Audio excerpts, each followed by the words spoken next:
Welcome to Tales of Blue, episode 33, where I'm joined by a former City left-back who missed just 5 of the 95 fixtures available to him during a two-season spell. It was rumoured, mainly due to the player leaving upon his arrival, that fans were disappointed with the new signing, although they were certainly even more disappointed upon his departure just 2 years later. A warm welcome to Neil Pointon. How are you doing, Neil? Yeah, good evening. Fine, thank you. Thanks for joining us. Yeah, it's no problems.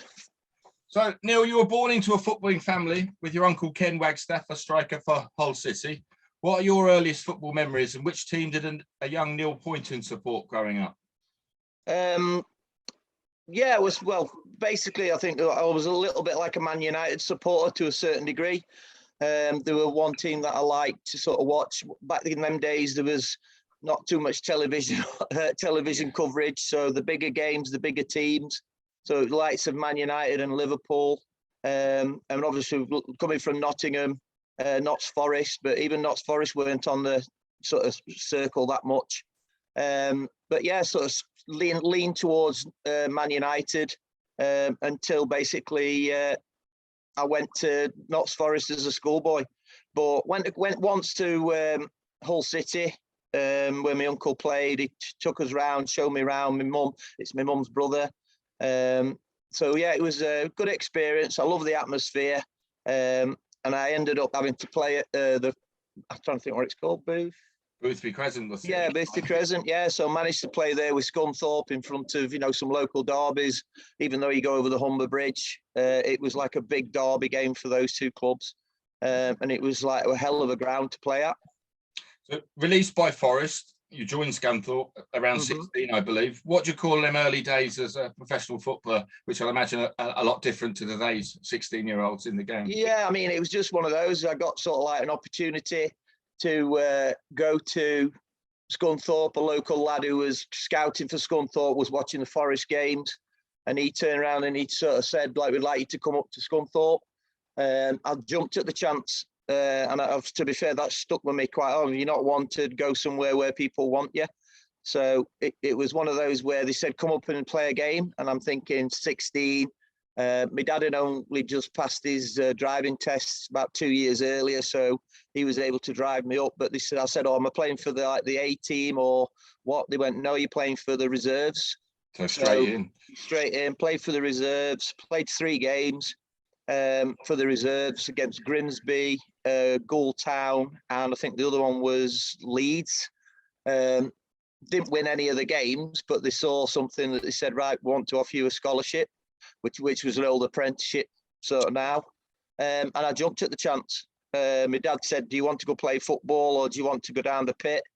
I didn't want to go down the pit. My dad was down there and he said, it's up to you. But left home at 16 to go and live in digs in Scunthorpe. So a move to Everton follows under Howard Kendall, who comes calling for you again during the summer of 1990 as manager of Man City by this stage. When did you first hear of a move to City and their interest? Basically, it was like I decided to leave Everton just start of the 89-90 season. Said I was going to see out my contract, looking to like go somewhere after that. And then the next thing, my agent who got in touch with Howard, who had just been back at City for about 6 months, and he said he said he needed to raise some money to buy Tony Coton, so he was going to use me as a sort of like make weight. And I went, yeah, I'll come, not a problem. It's only down the road from my house anyway, because I was living in Bolton at the time, and it just fitted perfectly. So Howard said, yeah, you'll do well. I'll know what I'm getting from you, and just don't do anything different, and the fans will warm to you.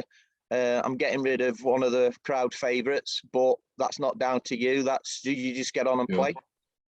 So did that pre-season you arrive July, August 90, City head off to Norway for 6 pre-season fixtures. Had you joined in time for that tour, Neil? Did you go away with the squad? What are your memories of that? Yeah, just a really good tour. Howard loved his training sessions. He loved his pre-season. We got together, had a few drinks. It was a bit of a here, there, and everywhere traveling wise to get there, but the facilities was superb. We trained hard, and then I remember coming back. We were due to play a game in Bilbao, The last game before we started Tottenham, and I got knocked out with a elbow and concussed. And Howard was like sat next to me in the bed. Then I woke up in the morning and said, are you all right to travel back to England? And I went, yeah. He said, right, well, we'll get you home. And when you think about now the concussion protocols, I probably wouldn't have played at Tottenham and the next game thingy, but everything sort of worked out for the best. And great. But it was well documented at the time regarding a number of former Everton players who were in the City squad, with the likes of Peter Reid, Alan Harper, Wayne Clark, Adrian Heath at the club. How do you find the spirit in the squad when you first arrived, Neil? I think with them players that when I went to Everton, those were sort of like some of the main players that Howard sort of brought in, Adrian Heath, Alan Harper, Reid, and they sort of made it a family. You made it like, people are talk now, and there's a good team spirit, there's a good dressing room. The manager's got the players on side, and the driving force with Reid and Inchy. Inchy made a great relationship with Niall Quinn.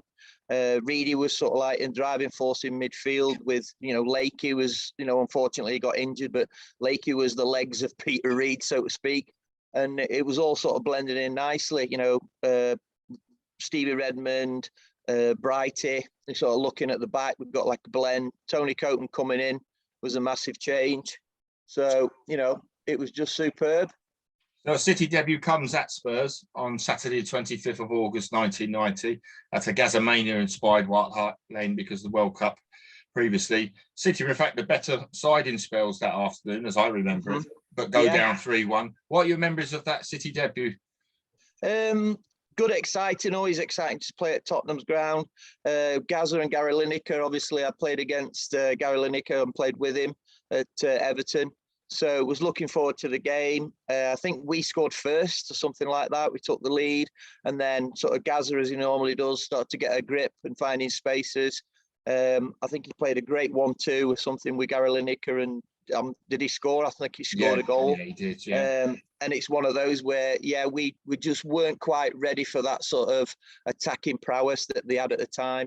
But we learned a lesson. Yeah. I mean, we didn't have to wait long for you to get on the score sheet as a City player, Neil, as you hit a goal in a 2-1 win at Main Road over Aston Villa in just your third match. Is it safe to say you were enjoying the early life at Main Road? Yeah, loved it. I mean, it was great that the manager, when somebody sort of buys you twice, as like Alan Harper said and Adrian Heath, somebody brings you along and he knows what he wants from you, and he gives you that sort of power to come on, I know what you can do, you just keep on doing it. And then the style of play sort of blended in. People talking about the long ball, but Niall Quinn was just one of those. You hit him to his feet, he plays. You hit him in his chest, he plays. You hit him in the air, he scores goals or controls the ball. And it was like just a great link. And also David White with his pace.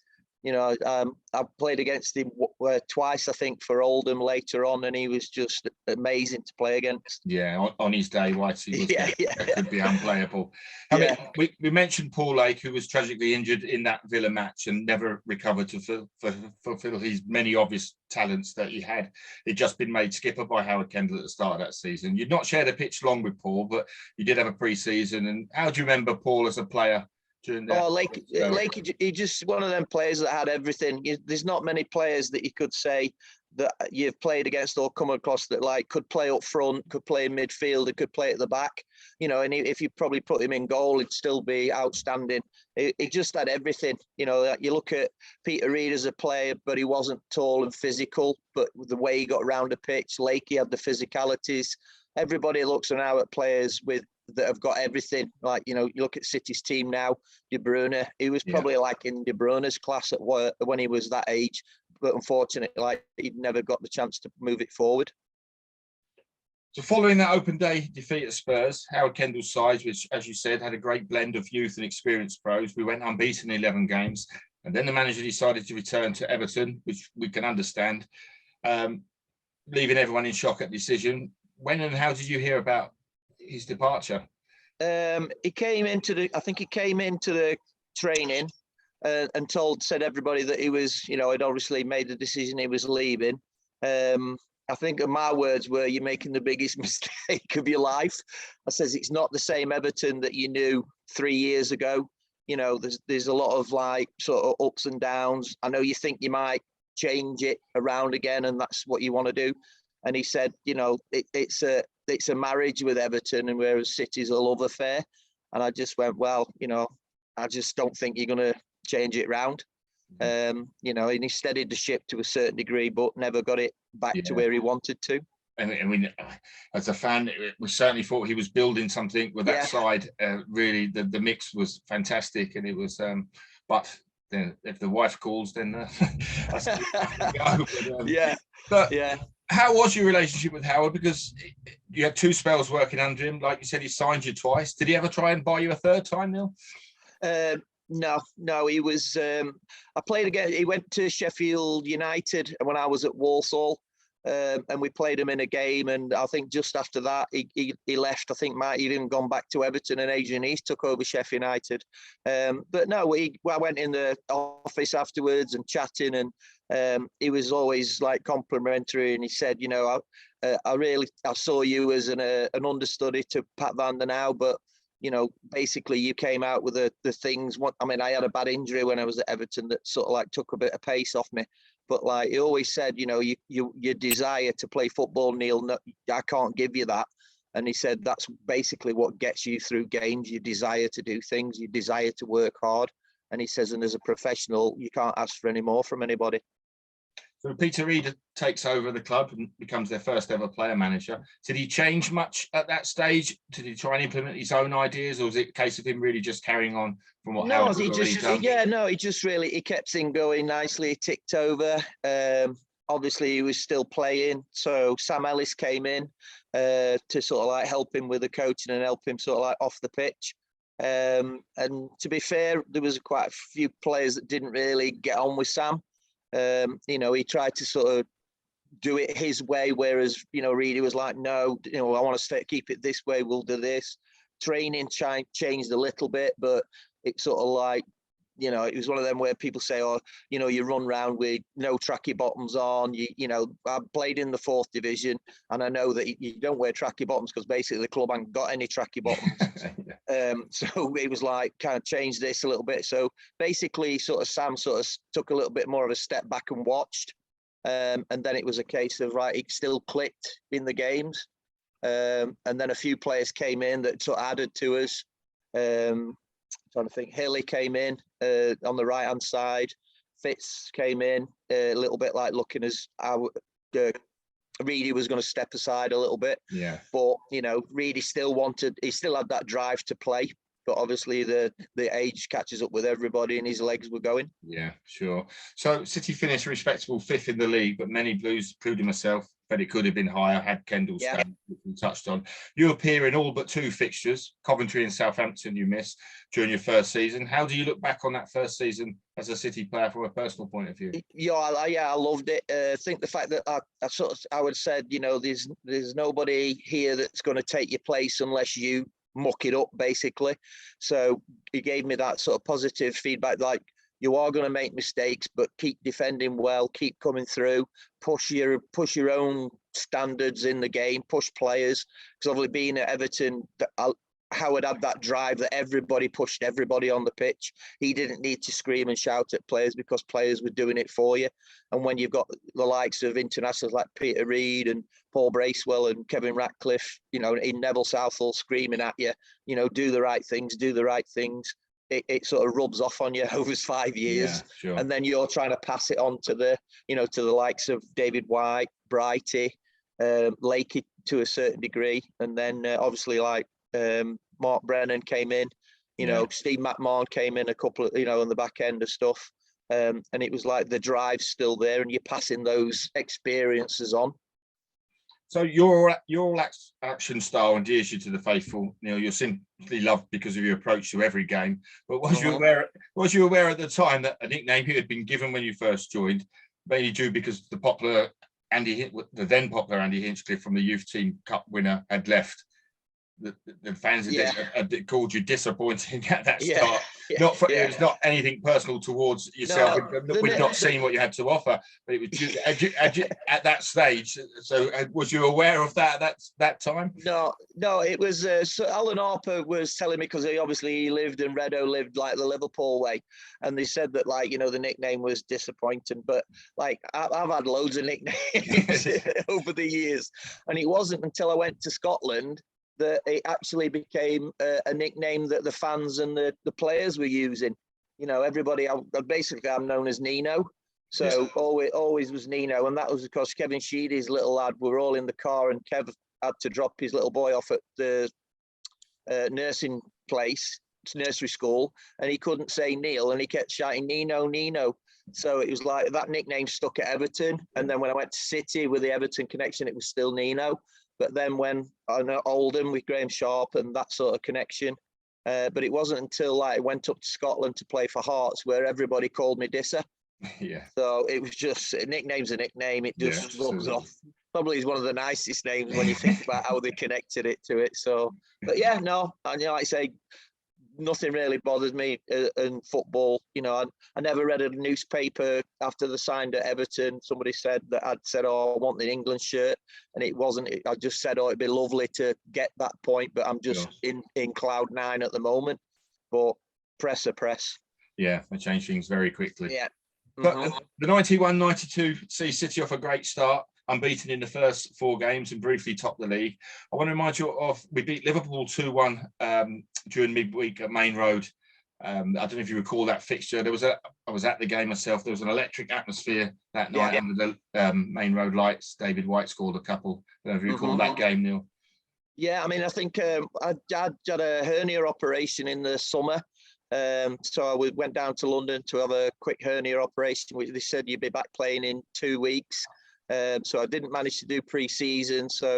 But I was fit for the first game, but wasn't up to speed, wasn't up to, you know, like I knew myself that I wasn't quite there. But Reid said, "No, you're fine, you're okay. You'll get fitter with more games, and, you know, do a little bit extra training after everybody's gone." So I did.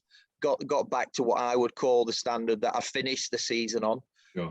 And then it was just a case of we were flying. Everything was sort of fitted in from the season before.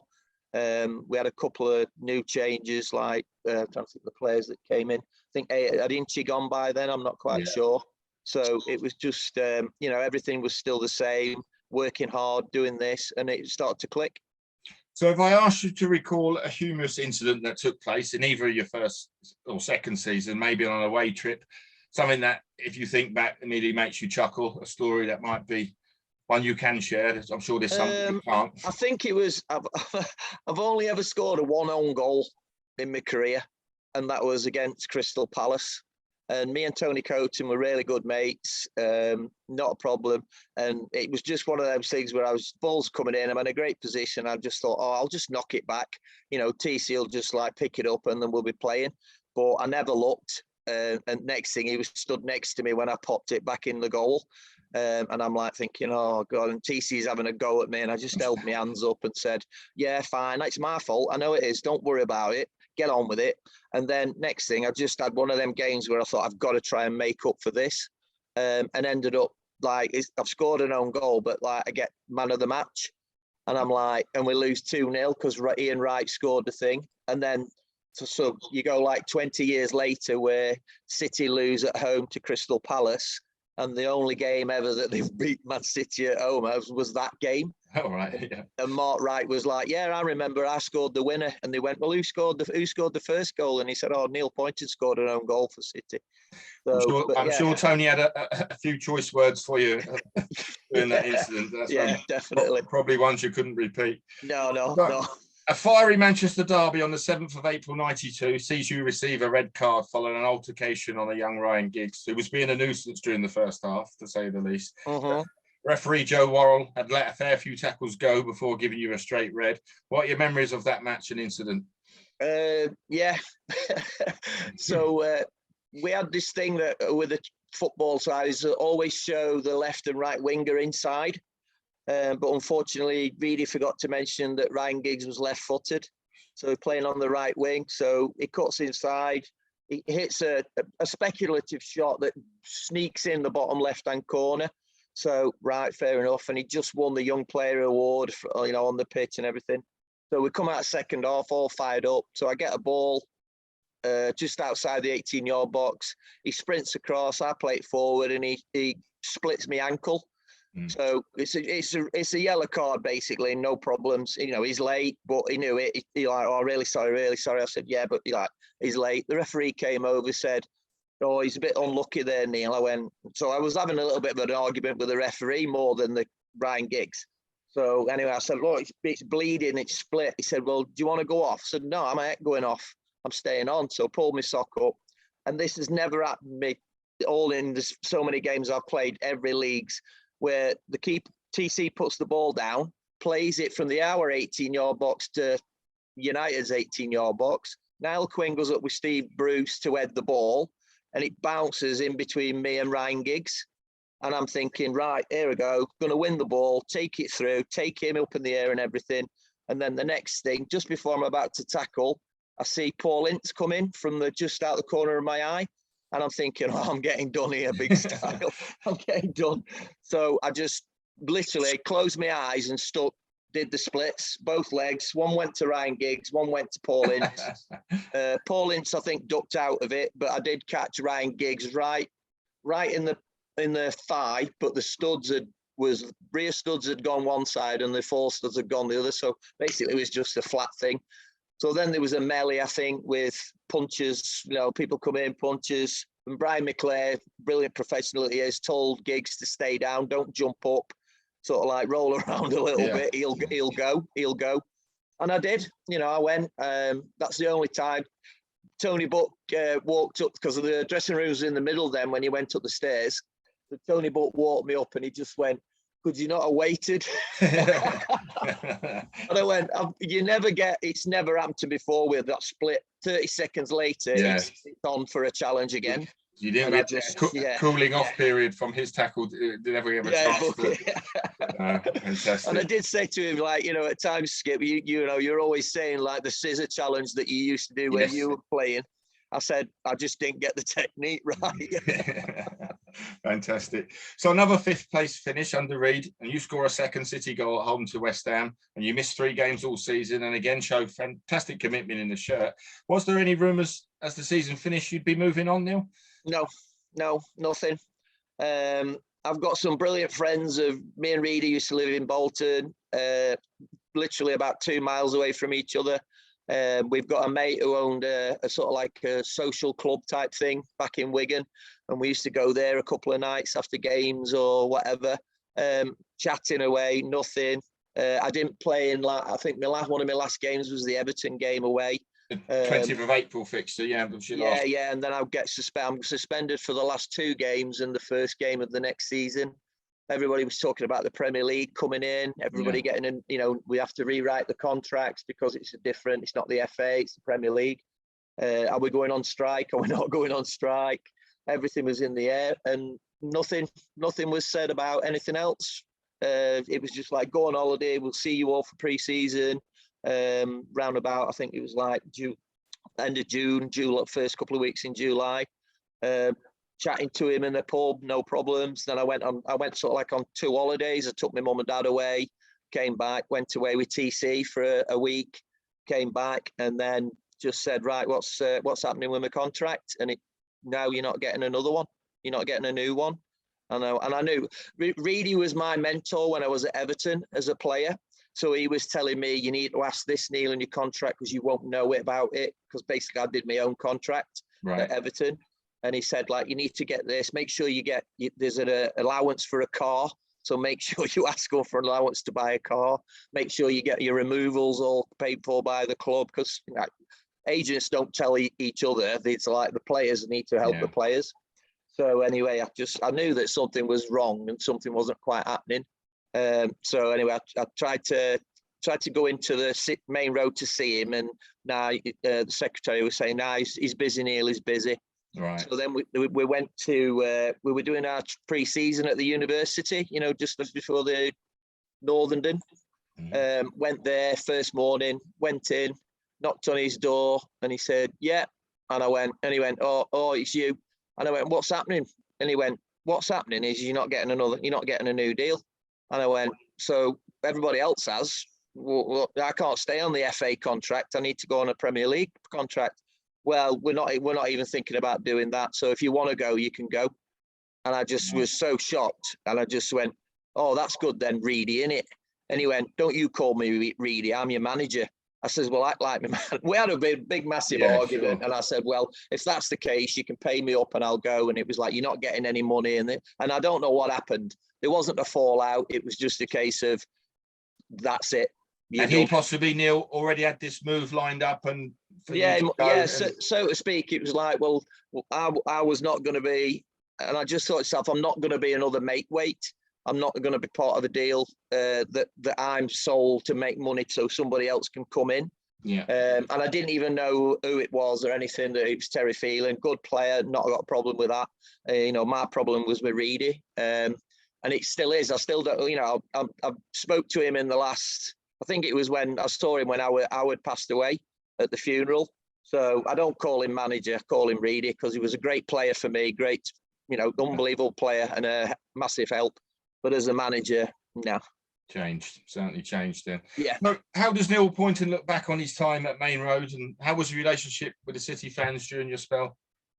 Yeah, I loved it. I loved every time you came out down the tunnel at Main Road, the kipbacks, the shouting of your name, and that the sort of like warmth that you felt. I know players sometimes say they don't feel the warmth, but when 30,000 people are shouting your name and there's only one your name goes up, people are announcing this is a team, and the shouts are there. There's no sort of room burbles about booing or anything like that.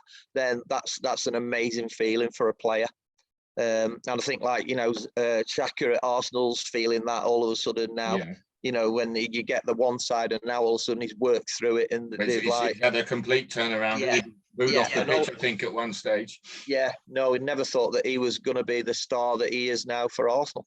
Yeah, sure. So I've got a few favourites to ask you, Neil. Favourite City match? Probably the 3-3 with United, when we were 3-1 up and Reid went off. We nearly threw it away, didn't we, at the end? It just how it sort of changed so quickly. I think it was Brighty's first touch that he sort of misplaced the pass, and we were probably that one. Yeah, it was a great game, wasn't it? Great game, yeah. Great game to watch. Yeah. But favourite City teammate during your spell? I'd have to say TC.